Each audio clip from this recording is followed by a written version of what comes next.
part of our time in working together is me sitting really close to you and fine-tuning your playing, but it's also really important to be working with a real rhythm section. So drums, bass. Let's do the bossa pattern that you've been working on. And we're just going to be going D minor 9, G13, a little variation here and there, then up a whole step and then back, just pivoting between those two tonal centers. And first just play the rhythm, the original bossa pattern straight. And then, when it comes around again, begin to ornament, vary, and do some of that half-step planing, taking a chord, moving everything up a half step, or everything down a half step, and it creates more tension. But the first one will just be straight. And can I get a D? Okay. 1, 2, 1, 2, D.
Really good, really in the pocket.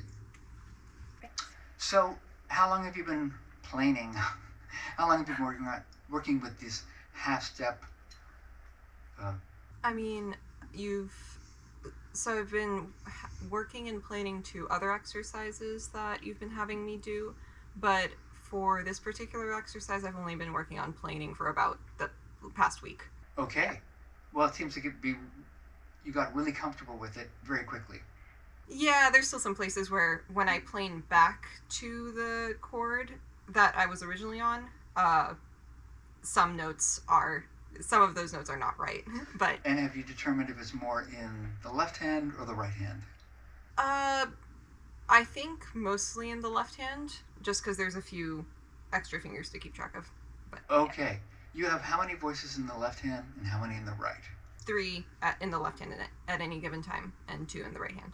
Okay. Let's do the same thing, including the planing, but only your left hand. Okay. 2, 1, 2, 3.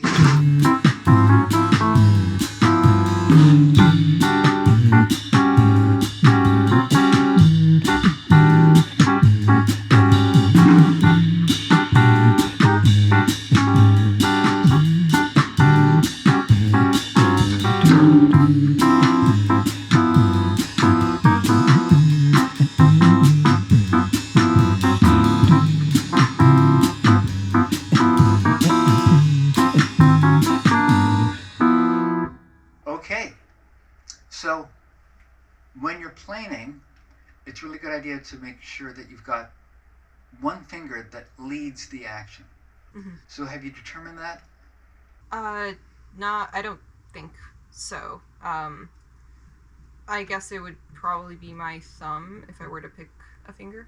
Okay, so that's the finger that needs to be out front earlier to help organize the hand? Yeah. Okay. And are you staying in enough to the keyboards, your hand in toward the piano, so that when you go from white to black, you're not going in and out, but you're just moving laterally? I could probably move a little more in. Okay. Yeah. Very common tendency when people go in and out, that when people are practicing planing, that they kind of make a visual representation of that chromatic feeling by going in and out. Mm-hmm. But really, if you just move laterally, it seems to be easier. One more time. 1, 2, 1, 2, 3.